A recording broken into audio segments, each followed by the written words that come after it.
अस्सलामुअलैकुम वरहमतुल्लाहि वबरकातुहू। मोअज़्ज़िज़ असतिज़ा इकराम, कैसे हो आप लोग? उम्मीद और दुआ अल्लाह रब्बुल इज़्ज़त से यही है कि आप लोग सब बखैरियत होंगे। गाइस, सबसे पहले तो वेलकम है आप लोग का मेरे इस educational YouTube channel let's crack it with Shaikh sir पर। गाइस, जो भी इस चैनल पर नए हैं सबसे पहले उस चैनल को सब्सक्राइब कर ले और वीडियो को लाइक करें और साथ ही साथ बाजू में जो बेल आइकन है बेल आइकन को प्रेस कर दें ताकि जब भी कोई नया वीडियो अपलोड हो तो आप लोगों को नोटिफिकेशन मिलता रहे। साथ ही साथ लिंक को आगे शेयर करें ताकि और भी दूसरे जो कैंडिडेट है, जो दूसरे तलबा है, उन लोगों का भी फ़ायदा हो सके और जो बेचारे तज़ब्ज़ुब में है, जो जिनकी परेशानी है, उसका जो तो हल निकल सके। खैर, आज के वीडियो की ओर बढ़ता हूँ कि आज का वीडियो क्या ख़ास है। आज के वीडियो में जो तो मैंने जो कुछ सवाल देखा हो, जो एक मोस्ट इम्पॉर्टेंट सवाल जो मेरे 2-3 वीडियो में जो तो छूट गया, वो सवाल ये था कि CTET के जो कैंडिडेट है उनका जो रिज़ल्ट है, तो रिज़ल्ट के ताल्लुक से जो तो तज़ब्ज़ुब बना हुआ है कि रिज़ल्ट जो है तो डाउनलोड नहीं होगा डिजी लॉकर में। तो वो लोग क्या करें? ख़ास तौर से बहुत सारे इश्यूज़ होते हैं, जैसे कि कुछ लोगों का आधार कार्ड अपडेट नहीं होता है, मोबाइल नंबर से लिंक नहीं होता है, या इन्फॉर्मेशन मिसमैच होती है। तो ऐसे लोग जो तो क्या करें? साथ ही साथ जो गर्ल्स है आफ्टर मैरिज, उनका जो तो नाम चेंज हो जाता है।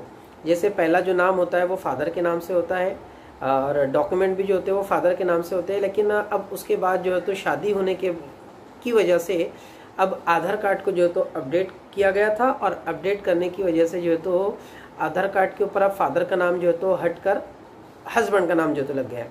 तो ऐसी कंडीशन में जो तो ये लोग क्या करें? तो आप लोग के पास में अब आप लोग अगर डिजी लॉकर डाउनलोड करते हो और वहाँ पर आधार कार्ड से अगर आप लिंक करते हो, उसको अपडेट ये करते हो, रजिस्टर करते हो, तो वहाँ पर इंफॉर्मेशन मिसमैच बताता है। तो अब ऐसी कंडीशन में क्या करें? तो आप लोगों के पास में जिन लोग की इंफॉर्मेशन मिसमैच होती है, उनके पास में 2 कंडीशंस है, 2 रास्ते हैं कि वो लोग क्या करें। सबसे पहले कंडीशन तो ये है कि वो आपके अपने आधार कार्ड को जो है तो जैसा नाम है उसके मुताबिक अपडेट कर लें। ये पहली कंडीशन हुई। अगर मैरिड गर्ल है तो वो लोग अपने वालिद साहब के नाम से उसको अपडेट कर लें वापस से। ये पहली कंडीशन हुई। और अगर दूसरी कंडीशन में अगर आप जाए तो आप लोग को आधार कार्ड को आपके वालिद साहब के नाम से अपडेट करने की ज़रूरत नहीं है। आपको CTET की जो ऑफिशियल ईमेल आईडी है उस पर आपको ईमेल करना है।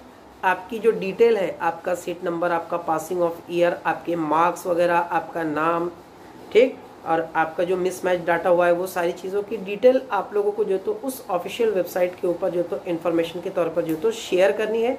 जैसे ही आप शेयर करोगे तो CTET यानी कि central board of teacher education जो है CBSE, तो वो आपको आपके उसी ईमेल आईडी पर जिससे आपने मैसेज किया है, और याद रखिए ये ईमेल आईडी आप लोगों का जो CTET का जो फॉर्म भरे थे आपने, वहाँ पर आपने जो दिया था वही होना चाहिए।